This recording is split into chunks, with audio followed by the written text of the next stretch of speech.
Good evening. And we are thankful for the presence of each and every one who's here with us this evening. Hope you've had a good Lord's Day thus far. Our lesson this evening is only one that you probably all have heard many times before, but that doesn't really matter, does it? Daniel chapter 6, we know as the occasion of Daniel in the lion's den. And no doubt this is one of those stories we teach our children, especially in our younger classes. And we have, the various images and illustrations and pictures and things such as that.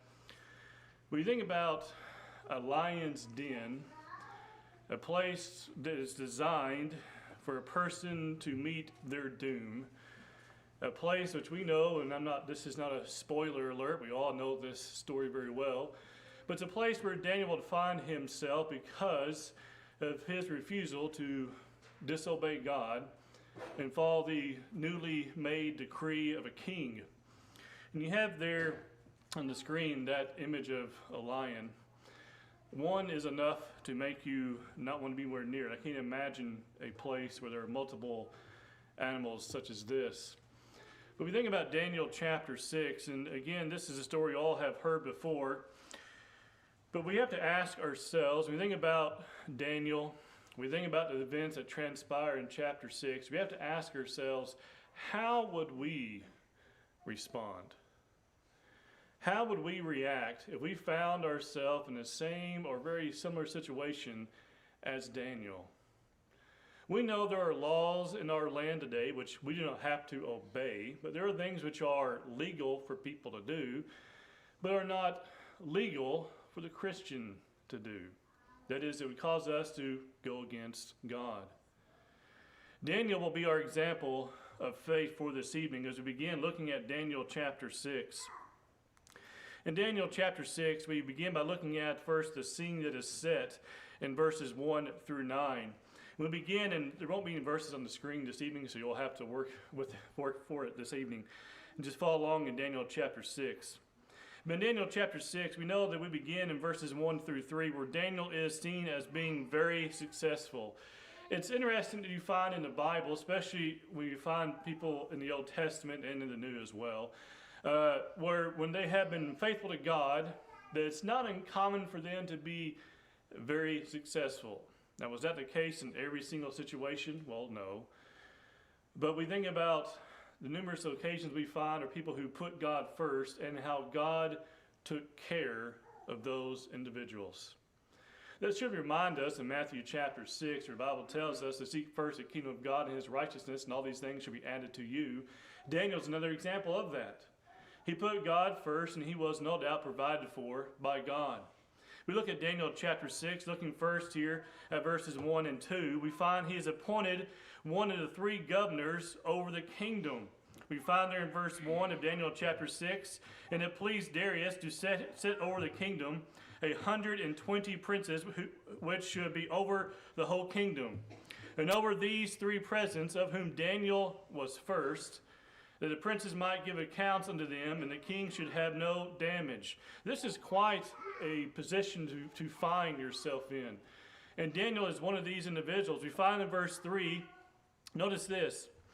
Then this Daniel was preferred above the presidents and princes because an excellent spirit was in him.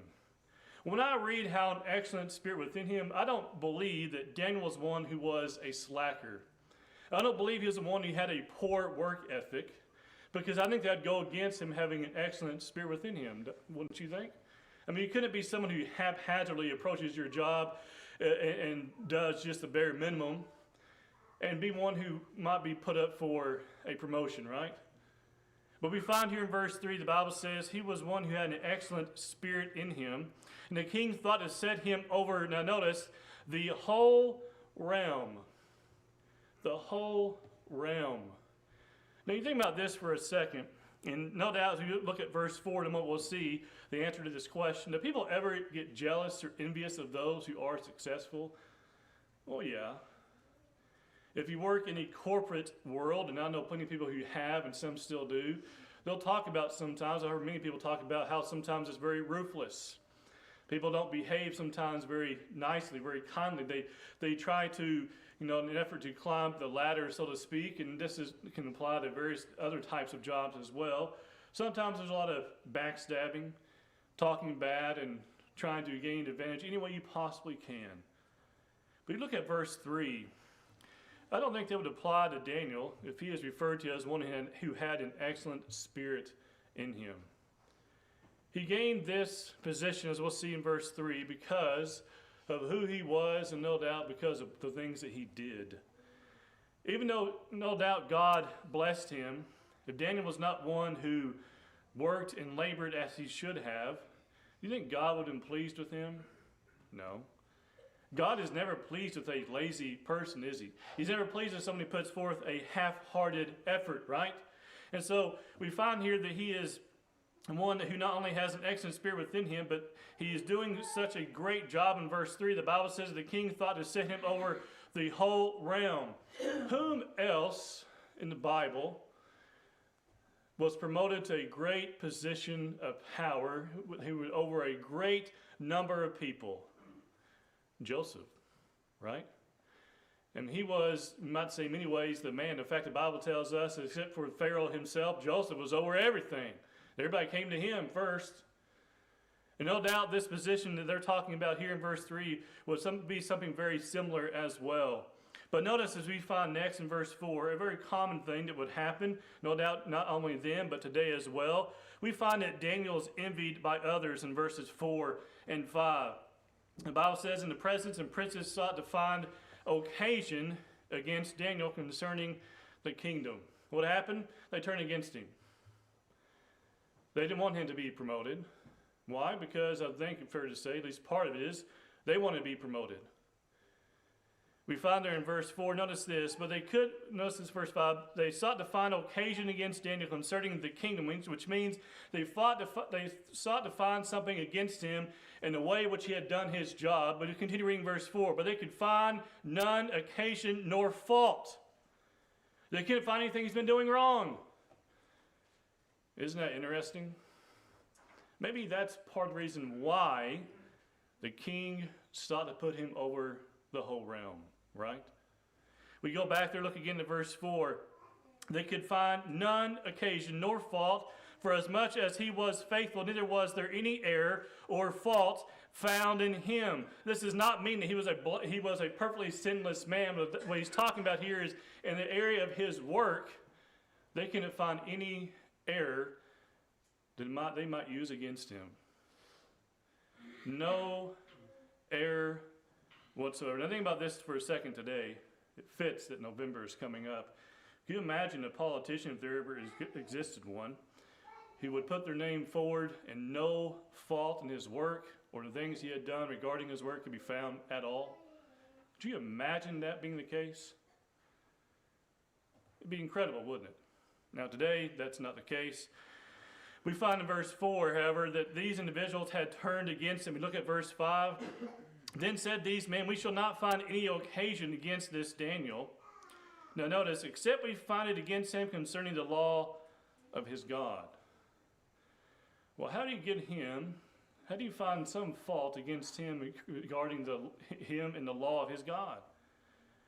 We had to create a law that would that would cause him to either obey the king or God. And that's exactly what they're going to do as we continue reading here.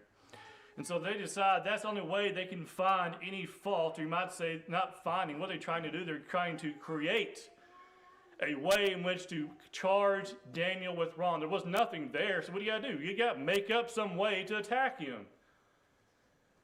So what do? Well, as we're going to see later, they're going to make up their own law by using the king. Look at verse 6 and following.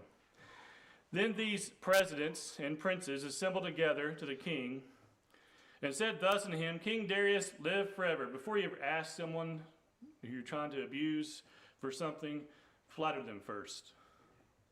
Now it could be this was just some general greeting they always gave to him. But think about that for a second. Before they ever begin to actually talk about what they want from him, they say, "King Darius, live forever," as if they really love this king. Look at verse 7. He said, they see here, all the presidents of the kingdom, the governors and the princes and the counselors and the captains have consulted together to establish a royal statute and to make a firm decree. Question, did they really do that? Did they all gather together to do that? Back up to verse 4. Who was it that met together? In verse 4, the presidents and princes. But you fast forward to verse 7.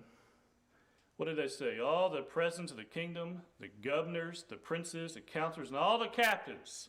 They say, well, it's not just us, but everybody have consulted together and to decide to make this decree. We find in verse 7, have consulted together to establish a royal statute and to make a firm decree that whosoever shall ask a petition of any god or man for 30 days, save of thee, O king, he shall be cast into the den of lions. That's how you get somebody like Daniel.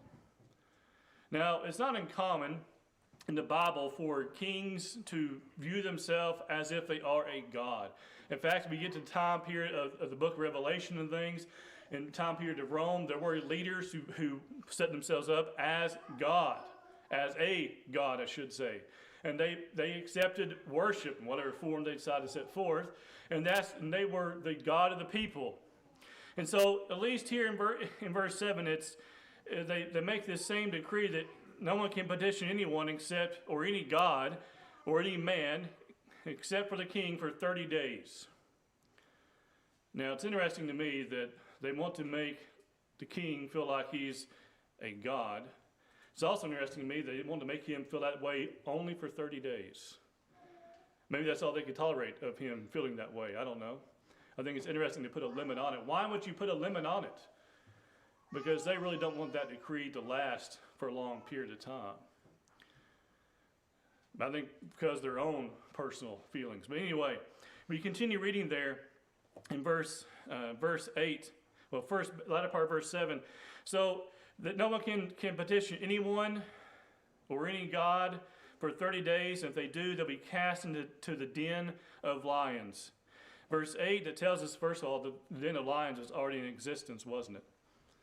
The others had been cast down there before. This was not something that was created just for this occasion. Looking at verse 8, now, O king, establish the decree and sign the writing that it be not changed. Once a law had the signet of the king on it, it could not be changed. Maybe that's why they want it to be limited to 30 days. Don't change it, nobody can cancel it, but we're going to limit it to 30 days. Just enough to do what? To pinpoint Daniel. That was the whole purpose of the decree. 30 days to men like this, it wouldn't matter to them. They don't care. They're not following after God. Verse 9, wherefore King Darius signed the writing and the decree. Looking at verse 9.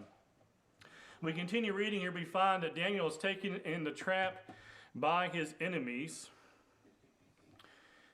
We look here at verse 10. Daniel, we find in verse 10, and there's other verses we're going to look at. You see it on the screen as well. Look at verse 10. Now, when Daniel knew that the writing was signed, he knew that the writing was signed. Put this together in your mind for a moment.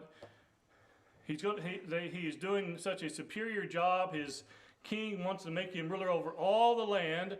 His co-workers find out. They hate him. They try to look over everything he's done. They can't find anything wrong in this area of work. So they create this false decree in order to pinpoint Daniel. Verse 10, Daniel knows of it in verse 10, and what happens? Remember, the decree was you cannot petition or pray, or we might say beseech anyone but the king. You cannot pray to God or beseech any other man, only the king. Look what Daniel does in verse 10. Now, when Daniel knew that the writing was signed, did he quit being a follower of God?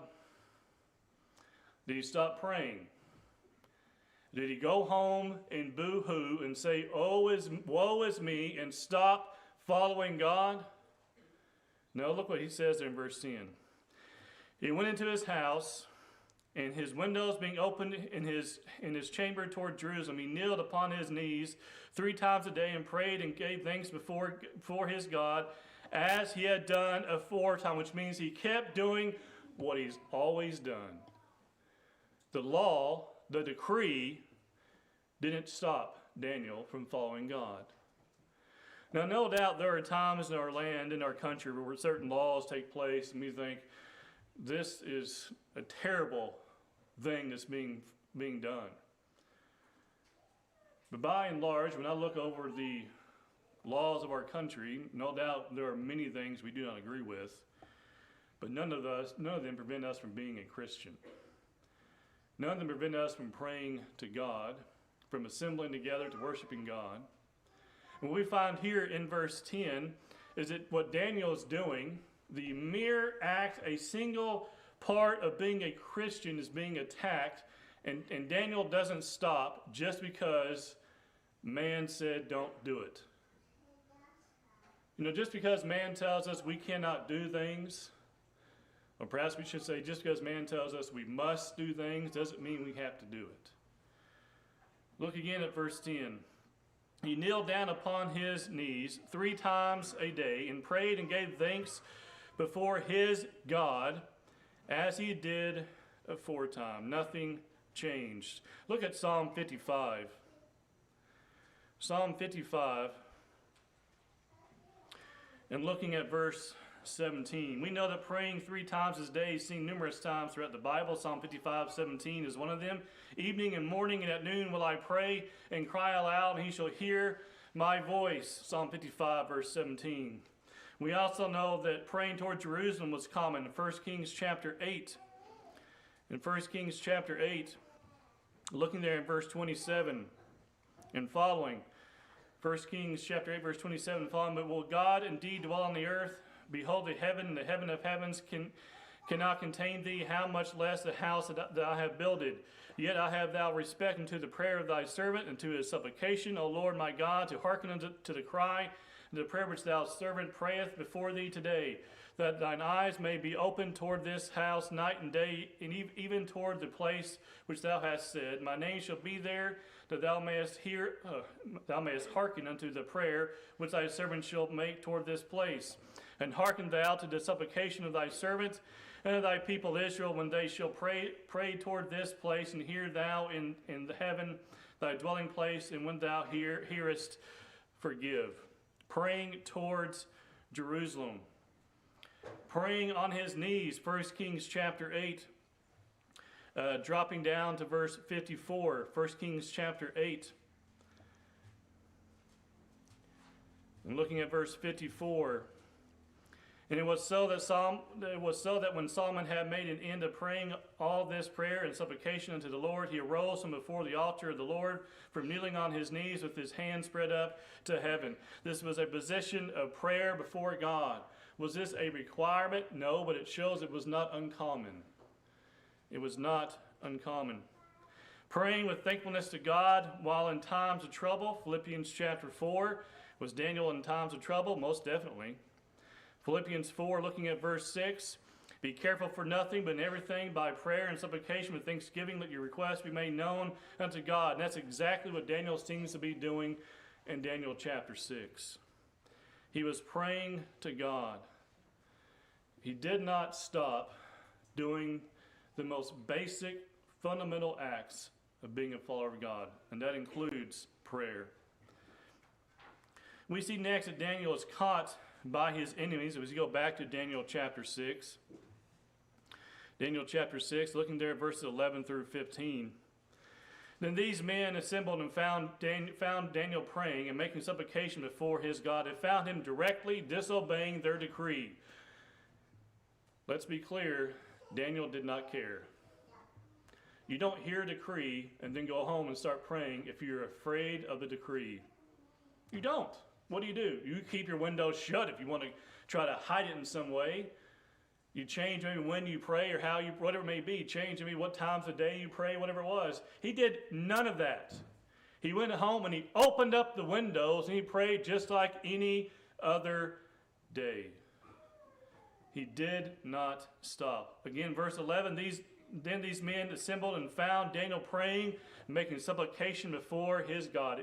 When I think about this, I picture them running in and opening the door and seeing him and grabbing him and pulling him up off his knees. Because after all, they found him praying, right? How was he praying? On his knees. They caught him in the very act. No doubt that's what they would say. No doubt Daniel did not care. Verse 12. Then they came near and spake before the king concerning the king's decree. Hast thou not signed a decree that every man shall ask a petition of any god or man within 30 days, save of thee, O king, shall be cast in the den of lions? And the king answered and said, the thing is true according to the law of the Medes and Persians, which altereth not. Then answered they and said before the king that Daniel, which is of the children of the captivity of Judah, regardeth not thee, O king, nor the decree that thou hast signed, but maketh his petition 3 times a day. What they say? He disrespects you, king. They come back and remind him of the law as if he needed to be reminded. He knew it was what it was. He knew it could not be altered. And they say, this man does not respect you because he does what? He prays. He prays. Look at verse 14. Then the king, when he heard these words, was sore displeased with himself. And he set his heart on Daniel to deliver him, and he labored to the going down of the sun to deliver him. That's an interesting verse in verse 14, isn't it? Was the king upset with Daniel? No. He was upset with himself. It seems very clear in verse 14 the king realizes, I messed up. And the Bible tells us there in verse 14, he set his heart on Daniel to deliver him and labored to the going down the sun to deliver him, which means that he had no intention of harming Daniel. But sometimes bad ideas can sound good when we're not paying attention. When we don't think things through, bad ideas move into motion, don't they? And we find here in verse 14, this king realized that what he had done was indeed a very bad idea. We continue reading there in verse 15. And these men assembled unto the king, and said to the king, Know, O king, that the law of the Medes and the Persians is that no decree nor statute which the king established may be changed. Well, he knows that. What are they saying? You can't change it. They almost sound like little kids who are whining. They remind them of the decrees that you can't change it, you can't change it, you can't change it. Question, the decree ends in 30 days. You think these guys thought for just a moment if he didn't like what was happening, that in 30 days that he wouldn't come after them? He is the king. Well, we know the story of Daniel. We know what happens, right? But let's not get ahead of ourselves here. Look at Jeremiah chapter 20. Jeremiah chapter 20, looking there at verse 10. Jeremiah says here, if I heard the defaming of many, fear on every side. Report, say they, and we will report it. He says, all my familiars watched for my halting, saying, peradventure he will be enticed, and we shall prevail against him, and we shall take our revenge on him. Jeremiah finds himself in a similar situation. Jeremiah in chapter 20, at the beginning of chapter 20, he's actually in the stocks. They let him out in the stocks, and because he was placed in the stocks, because he was a prophet of God, he prophesied, they didn't like what he had to say, so they put him in the stocks. The problem is, they didn't kill Jeremiah. You know what happens? You let a man like Jeremiah out, he goes right back to prophesying, warning them of things they've been doing. And so when we get to chapter 20 and verse 10 here, what does he say? He says they're all against me, waiting for me just to begin to speak. So they can report my words and perhaps put him back in the stocks or to have him killed. He says there in verse 10, that all my familiars, that is all those people he knows, he says, are doing what? He says, watch for my halting, and watch for me to begin to speak, for me to stop being silent and start speaking. No doubt, Daniel felt a similar way when they were just waiting for Daniel to start praying to his God. Going back to Daniel chapter 6, this time picking up in verse 16 and 17. Then the king commanded, and they brought Daniel and cast him in the den of lions. And the king spoke and said unto Daniel, thy God whom thou servest continually, he will deliver thee. That doesn't sound like a man who wanted Daniel to be harmed in any way. It sounds like this is a man who wanted very badly to get that Daniel out of that den. But keep in mind where he is cast. They brought Daniel, they cast him into the den of lions. The den of lions is no doubt just that. It's a place where lions are abiding and a place where they're commonly being fed. I can't imagine having a den where there's multiple lions there and they're waiting to be fed. You're cast down into it, as we continue reading verse 17, but they don't bother you. In all natural sense, that would not happen. If they were hungry animals, and no doubt they were, they would have tore him limb for limb. Look at verse 17. And a stone was brought and laid upon the mouth of the den, and the king sealed it with his own signet and with the signet of his lords, and the purpose might not be changed concerning Daniel. He is in the den of lions. Should Daniel be alive in the morning? No. The trap for Daniel, however, because of the God whom he serves, the God whom we serve today, the trap is indeed overcome. We look next in Daniel chapter 6, looking there in verses 18 through 20. We find that Darius is worried throughout the night. Because why? One, because Darius cared about Daniel, and two, Darius knew he made a mistake. And in my opinion, I think at this point, Darius is already thinking about what he's going to do after this is over. It is my opinion that whether Daniel lived or died, those men who had the idea to make the decree, they were going to be next. That's my opinion. Look at verse 18. Then the king went to his palace and passed the night fasting. Neither were instruments of music brought before him, and his sleep went from him. So what happened, he went home, he didn't eat, didn't drink, didn't do anything, right? He had no music there. I think you might say he wanted no comfort because he was so worried about Daniel. 19, then the king arose very early in the morning and went in haste into the den of lions. Very early in the morning. If you don't care if a man lives and dies, you take your sweet time. But if you want the man out of there, you go as soon as you can. As soon as that new day starts, that's where you go. And verse 19 tells us that's what the king did. He rose very early in the morning and went in haste into the den of lions. Verse 20, when we had came to the den, he cried with a lamentable voice unto Daniel. The king wanted this over with, and he wanted Daniel out. He wanted Daniel safe and sound away from those lions. And we find in verse 20, and the king spake and said to Daniel, O Daniel, servant of the living God, is thy God, whom thou servest continually, able to deliver thee from the lions? And notice, first of all, what does the king reveal about Daniel in verse 20? He is the one who serves God. He serves him continually. That's very clear. He is what? A faithful servant of God. And look at verse 21. Daniel is delivered, verse 21 through 24. Then said Daniel unto the king, O king, live forever. Why? Because I think Daniel knew the king wanted him out of there. The king would not be there first thing in the morning yelling, are you alive, basically, to Daniel if he didn't care about him. He says, my God has sent his angel and has shut the lions' mouths, that they have not hurt me. For as much as before him in innocency was found in me, and also before thee, O king, have I done no hurt. Then was the king exceedingly glad for him, and commanded that they should take Daniel up out of the den. So Daniel was taken up out of the den, and no manner of hurt was found upon him, because he believed in his God. I don't know about you, but I don't want to try that, do you? I'm not, this isn't Fear Factor. Don't cast me in the den of lions. I don't want to test God, but I also don't want to test the lions, do you? Make no mistake, the lions, by all sensible measure, should have killed Daniel by morning. They might have done so right away, but by morning, there's no way he would have been alive. Unscathed, hungry animals like that, no way he would have been alive. Verse 24, and if it was common for lions to be cast to be in a den by themselves, hungry, then not hurt a human, this wouldn't be a miracle then, would it?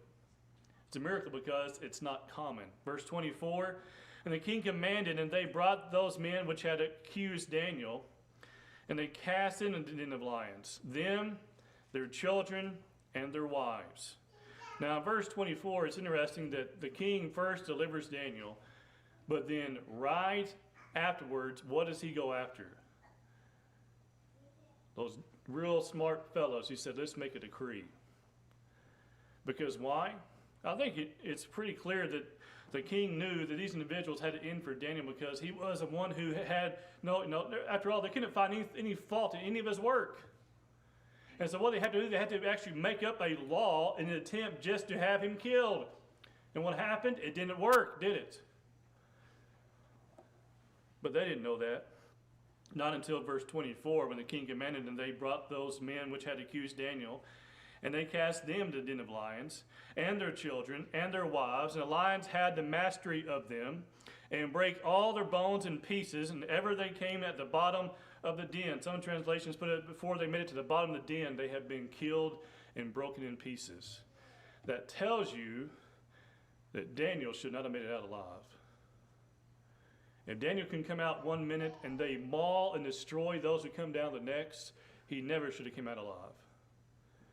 But what happened? Back up. What does verse 23 say? Because he believed in his God. That was the difference. He didn't just believe God. He didn't just follow God. He believed in his God.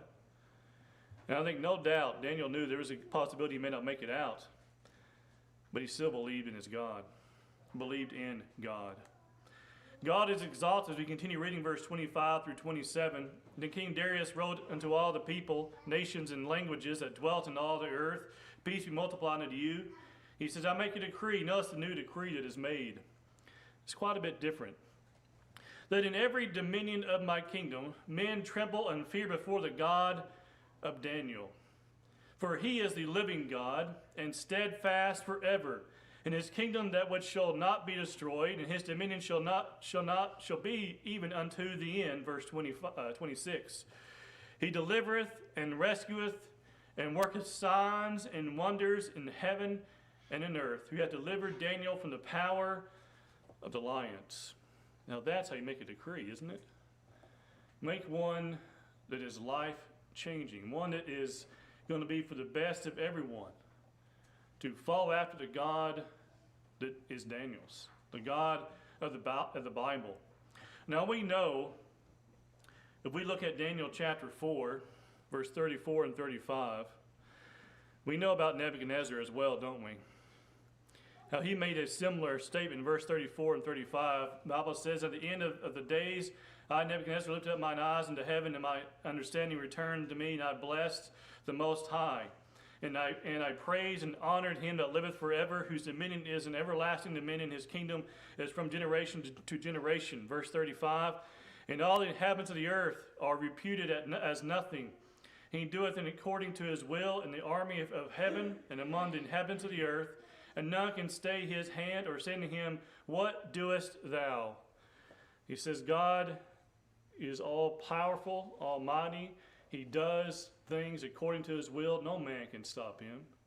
No man can say, what is it that you are doing? We find in Daniel chapter 5, verse 26 through 28, that Belshazzar was the one also he had to realize who was in control, but he did so too late. I believe you find there the term that he is found waiting or wanting. He had been weighed by God, right? But he did not recognize who he was until it was too late. Daniel 5, 26 and 28. We think about Daniel. Daniel did as he had always done. We too must not deviate from obeying God. When that decree came down, Daniel could have thought, this is how I'm going to die. By praying to God, and they're going to cast me into the den of lions, and that's how I'm going to die. You know, the three friends, Shadrach, Meshach, and Abednego, could have thought the same thing. When they went and bowed down to that golden image which was set up, they too could have thought, this is how we're going to die. Because we won't bow down to a stupid golden thing that is nothing. We're going to die for it. They could have thought that. Daniel could have thought that. But even so, we find here he did as he had always done. We'll do the same thing. No matter what the world around us is doing, because we know the world around us is in many ways out of its mind, we must do what we've always done, and that is follow God. We too must pray to him, and we should pray to him every single day.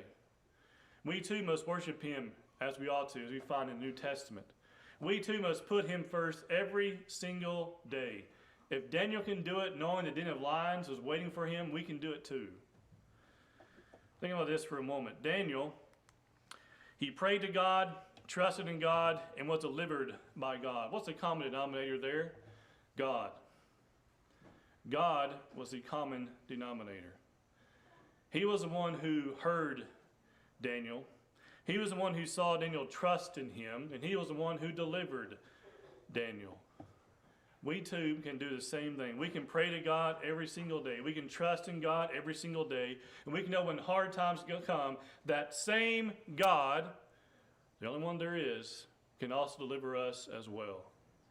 We may not face the den of lions or a fiery furnace, but no doubt we face hardships. But God can deliver us from those things if we put our trust in Him. We can do the same. When you think about Daniel, no doubt it's a story we've heard many, many times, but it's one that should encourage us when we think back on it. You know, sometimes we read stories of like this and we think, well, they're a child's story. Daniel in the den of lions, or the den of faith as I call it, that's no child's story. That's a man who could have died just for praying to God. Just for praying to God. And we look there on the screen, we find God's plan for man's salvation. We call it that because it's God's plan, it's not man's plan. God's plan is so very simple. We do what He requires of us, and we get to have heaven as our home. We fail to do so, then it will be beyond our reach. If Daniel failed to do what was required of him, that was to put God first and keep doing what he's always done. If he would have gave in and said, you know what, I can wait and pray again in 30 days. How do you think God would have responded? You think Daniel would still have been blessed by God if he said, God, we'll just put our faith on hold for 30 days. God would not have been pleased. I don't think Daniel would have been pleased either. Let us keep in mind the things that Daniel had done. We find other examples of such faith in the Bible. Let's follow their example. And always put God first, no matter what may come our way. God deserves our best because He has given us our best as well. His best as well. If we can help any way, please, you can come forward now. Instead of we stand and sing the song that's been selected.